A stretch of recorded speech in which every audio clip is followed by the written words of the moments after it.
বুঝতে পারলাম যে সে আর নাই, মারা গেছে, স্পট ডেড। পাঁচটে পুলিশ এসে আমার কাছে গুলি করে দেয়। দুই তলা থেকে গুলি চালাইছিল, ওখান থেকে চোখে লাগছে, চোখের ভিতরে আমার দুইটা গুলি আছে। আরো দুইটা গুলি লাগে এই সাইডে। আর আমার এই ছোট মেয়েটা পুলিশ এসে এই জায়গাটা গুলি চালাইছে, এই গুলিটা আমি এখান থেকে খাইছি। জালেম সরকারের হাত থেকে আমাদের সকলকে রক্ষা করার জন্য আমরা সব আন্দোলনে গেছি। বাংলাদেশের এই বৈষম্য বিরোধী ছাত্র আন্দোলনের একটাই কথা, এটা হচ্ছে দেশ থেকে দুর্নীতি চলে যাবে। আমি একটা বাংলাদেশ দেখতে চাই যেখানে কোনো বৈষম্য থাকবে না। বাংলাদেশে কেমন দেখতে চাই, যেরকম যেসব দুর্নীতিগুলো ছিল এই দুর্নীতিগুলো যদি আজ না হয়। আমি চাই আগামী বাংলাদেশ বৈষম্যহীন বাংলাদেশ হোক, যেখানে সবার মতামত দেওয়ার সুযোগ থাকবে, সবার বাক স্বাধীনতা থাকবে, এটাই।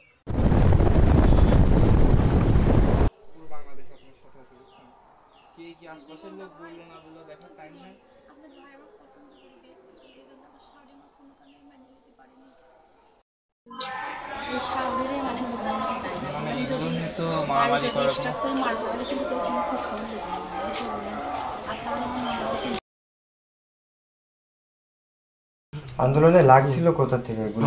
5 তারিখে আসছে আন্দোলনে থানার মোড়ে যখন আমি যাই, টিম ধরেছিলাম, টিম ধরে থাকার পরে সে মানে থানার সামনে যখন যাই, তারপরে পুলিশ গুলি করতে করতে আগে আসে, তখন আমি পুলিশকে দেখতে পাচ্ছিলাম না। 5টে পুলিশ এসে আমার কাছে গুলি করে দেয়। গুলি করার পরে মানে কাছাকাছি আসে গুলি করে দেওয়ার পরে ওখান থেকে ওখানকার লোকজনই হাসপাতালে নিয়ে দেয়।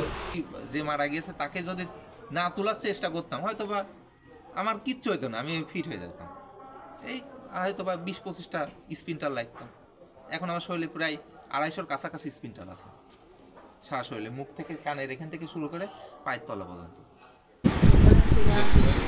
থাকার পরে আমার কয়েকটা মেয়ের উপর যখন পুলিশরা হামলা করে, তখন আমি ওদেরকে বাঁচানোর জন্য ছুটে যাই ওদের উপর। কিছু আমার বিদম মারার পর আমি ছুটে সামনে পড়ার পর আমি আহত হওয়ার পর তারপর আমি সেন্সার হয়ে যাই। তারপর আমার বলার ক্ষমতা আমার লাগছে হচ্ছে ফায়ার সার্ভিসের সামনে থেকে। তো ওখান থেকে যখন পুলিশরা হচ্ছে এলে কথা কিছু শুরু করে, ওই মুহূর্তে আমি একটা সামনে ওই সময় ওখান থেকে আমার আর আমি গত 18 জুলাই, আপনারা তো সবাই জানেন যে বৈষম্য বিরোধী ছাত্র আন্দোলন, সেই আন্দোলনে যোগ দিয়েছিলাম আমাদের কুষ্টিয়া সাদ্দাম বাজার থেকে। প্রথম সারিতে থাকার কারণে পুলিশ ওখানে আমাদের উপরে গুলি করে, তো গুলিটা এসে আমার হাতে লাগে। এই গুলিটা আমি এই জায়গাতে খাইছি। আমার এই জায়গাটা এসে গ্যাস মারাতে আমার মেয়ে চোখ মুখ আমার মেয়ে দম আটকা দেয়। ছোট বাচ্চা? হ্যাঁ, ছোট বাচ্চা দম আটকা দেয়। আমি আগুন দিয়ে সেকি মেকি মডেল থানার সামনে থেকে আমরা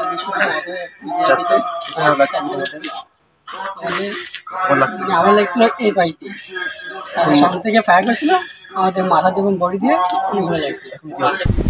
আমি এখন চিকিৎসার জন্য খুবই অসহায় অবস্থায় আছি। আমার এখন এই চিকিৎসা করতে পারে না, আমার পরিবারের কেউই নেই, আমি একা। এখন আমার পরিবারের জন্য আমার একটা বাচ্চা আছে, তার জন্য চিকিৎসা হতেই আছে। মানে এই কুষ্টিয়া সদর হসপিটালে ট্রিটমেন্ট করার পরে গেলাম হচ্ছে যশোর ক্যান্টনমেন্ট সিএমএস, ওখানে সব রকম ট্রিটমেন্ট করার পরে হাতের থেরাপি কোনো মনে হয় যন্ত্রপাতি হয়তো ছিল না, ওখান থেকে আবার রিফার করলো ঢাকা ক্যান্টনমেন্টে গেলাম। ক্যান্টনমেন্টে ওখানে সিএমএসে যাওয়ার পরে ওখানে ট্রিটমেন্ট, হাত তো অবস্থা ভালো না এখন পর্যন্ত, বাড়িতে নাই, ট্রিটমেন্ট হতেই আছে, আর প্রচুর পরিমাণ খরচ। আপনার সন্তানের এই ত্যাগের কারণেই আজকে দেশটার এই অবস্থা। একটা স্বৈরাচার মুক্ত করার জন্য আপনার সন্তানও ঝাঁপায় পড়ছে, আমরা সকলে ঝাঁপায় পড়ছিলাম। এখন আপনারও তো একটা আশা আকাঙ্ক্ষা, একটা চাও পাওয়া আছে আপনার এই মাতৃভূমি, এই দেশটাকে নিয়ে। ভবিষ্যৎ বাংলাদেশ আপনার সন্তানের জন্য কিংবা তার সন্তানের জন্য আপনি কেমন দেখতে চান? আমি চাই যারা এই যে ছাত্র সমাজ যারা আন্দোলনে এরা ঝাঁপায় পড়েছে, ঈদের আন্দোলনটা মানে সার্থক হয়েছে দেশের জন্য। স্বৈরাচার এর বিরুদ্ধে এরা যে আন্দোলন করেছে, এরা যে সার্থক হয়েছে, এই জন্য আমি খুব খুশি। আমার ছেলে গুলি লাগেছে, আমি অতটা খুব একটা কষ্ট পাইনি, কারণ এরা দেশের ভালোর জন্যই করেছে, এদের দাবি আদায়ের জন্যই এরা আন্দোলন করেছে। সেটাতে ওরা সাকসেসফুল হতে পারেছে। আমার ছেলের হয়তো হাত পা হয়তো পঙ্গু হয়ে গেছে, কি লোক পঙ্গু হয়ে গেছে, তাতেও কোনো সমস্যা নেই। দেশটা যাতে ভালোভাবে চলে, যুব সমাজ ছাত্র সমাজ যাতে যেই অধিকার আদায়ের জন্য এরা আন্দোলন করেছে, পরবর্তীতে এরা এই প্রজন্ম আস্তে আস্তে আস্তে আস্তে আরো বেশি ভালোভাবে দেশটাকে গড়ে তুলতে পারে, সেটাই আছে আমার কাছে বড় কিছু। বাংলাদেশের এই বৈষম্য বিরোধী ছাত্র আন্দোলনের একটাই চাওয়া, এটা হচ্ছে দেশ থেকে দুর্নীতি চলে যায়, আর কিছু চাওয়া খালি দুর্নীতি চলে যায়। দেশ আমার বিশ্বাস এমনি অগ্রগতি, খালি দুর্নীতি সরানোর জন্য যদি কন্ট্রিবিউশন আমার নিজেরও লাগে, আমি নিজেও কন্ট্রিবিউট করতে পারি। তবু আপনি যে আত্মত্যাগ করছেন, বাংলাদেশ কেমন দেখতেছেন? আমরা যে এত মানুষ প্রাণ দিচ্ছে আমাদের দেশের, এত ছাত্র এত জনতা যে প্রাণ দিল, এটা তো মাংনা না, তাই না? আমার সকলকে দিনে ভাইকে নিয়ে আমরা এখানে একত্রিতভাবে গেছিলাম, 3 তারিখে আমরা যাচ্ছি। যে সেই জায়গাটা আমরা আহত হয়েছি, অনেক ভাই নিহত হয়েছে, এটা আল্লাহ আমাকে বাঁচায় রাখছে, আল্লাহকে শুকরিয়া আদায় করি। রাষ্ট্রীয় কীভাবে নেবে রাষ্ট্রীয় বিষয়, আমাদের নৈতিক দায়িত্ব ছিল আমরা একটা ইসলামিক শাসন ব্যবস্থা আনার জন্য, এই ফাসিক সরকারকে টানার জন্য আমরা গেছি, ঠিক আছে? ওখানে হয়তো বা শহীদ হতে পারতাম।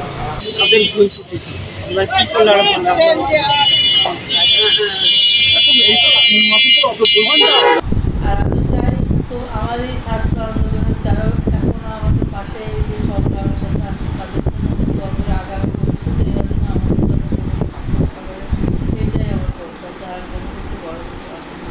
আগামীর বাংলাদেশ কেমন দেখতে চাও আর বৈষম্যবিরোধী ছাত্র আন্দোলনের কাছে কি প্রত্যাশা আছে? অন্তত আগামী বাংলাদেশটা কেমন দেখতে চাও?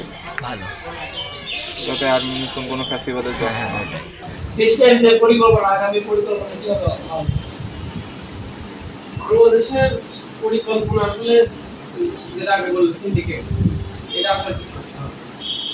এটা ঠিক করার পরে নতুন যে সরকার আসবে সামনে, এই সরকার কি করলে ভালো? এই সময় তো বাংলাদেশের যে দুর্নীতি, এটা দমন করতে হবে। সেক্ষেত্রে আপনার আগামী বাংলাদেশ কেমন দেখতে যাচ্ছে? আমি চাই আগামী বাংলাদেশ বৈষম্যহীন বাংলাদেশ হোক, যেখানে সবার মতামত দেওয়ার সুযোগ থাকবে, সবার বাক স্বাধীনতা থাকবে, এটাই।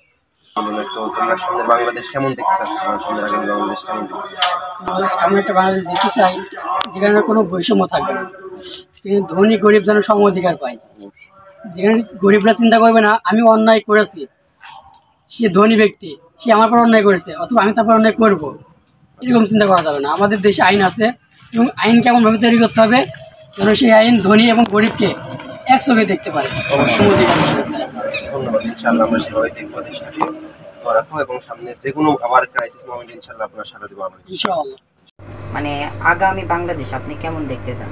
আমি আগামী বাংলাদেশে কেমন দেখতে চাই, যেরকম যেসব দুর্নীতিগুলো ছিল, এই দুর্নীতিগুলো যদি আজ না হয়, যদি এভাবে মানুষের পাশে থাকে, জনমানুষের সেবা, জনমানুষের সাথে থাকবে, যে মানুষের সাথে থাকবে, ওইটা আমরা তাদেরকে সাপোর্ট করব।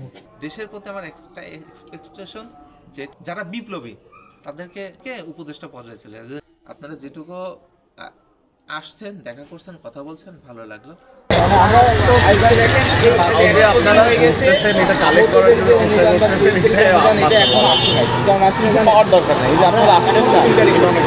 আল্লাহ আমাকে বাঁচাই নিয়ে আসছে, সামনে যে অপশক্তিগুলো আসতে চাচ্ছে তাদের বিরুদ্ধে লড়ার জন্য। হয়তো বা সেইখানে আমার মৃত্যু লেখা আছে, সেখানে মূল্য শান্তি।